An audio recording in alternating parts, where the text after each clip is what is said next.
దీన్ని ముంబై ఇండియన్స్ ఓడిపోవడానికి నాకు తెలిసి హార్దిక్ పాండ్యా కారణం అనుకుంటున్నాను. ఎందుకంటే అతను వీరుడిలాగా వచ్చేసి అయితే 20 బాల్లో 24 కొట్టాడు. అందరూ 250 స్ట్రైక్ రేట్తో ఆడుతుంటే అతనైతే మరీ తక్కువ స్ట్రైక్ రేట్తో ఆడాడు. ఎందుకంటే అక్కడే డిఫరెన్స్ అనిపించింది నాకైతే. లేకుంటే వాళ్ళు కూడా నియర్ వచ్చేసేవాళ్ళు, చాలా క్లోజ్గా వచ్చేవాళ్ళు మ్యాచ్కి అయితే.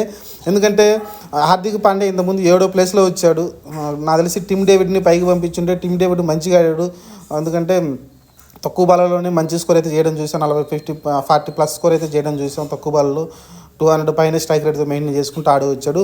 అతను కొంచెం అప్ ది ఆర్డర్ పంపించుంటే బాగుండేది. హార్దిక్ పాండ్యా కొంచెం దిగొచ్చుంటే తిలక్ వర్మ వాళ్ళిద్దరు మంచి కాంబినేషన్లో ఇంకా కొంచెం ఎస్ఆర్హెచ్ని భయపెట్టే విధంగా దగ్గరకు వచ్చేవాళ్ళు ఉండేవాళ్ళు.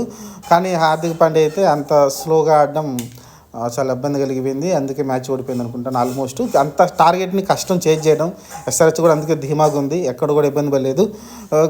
తిలక్ వర్మ మళ్ళీ ఇండియన్ బ్యాట్స్మెన్ ఎక్సలెంట్గా ఆడాడు. అతను కూడా 64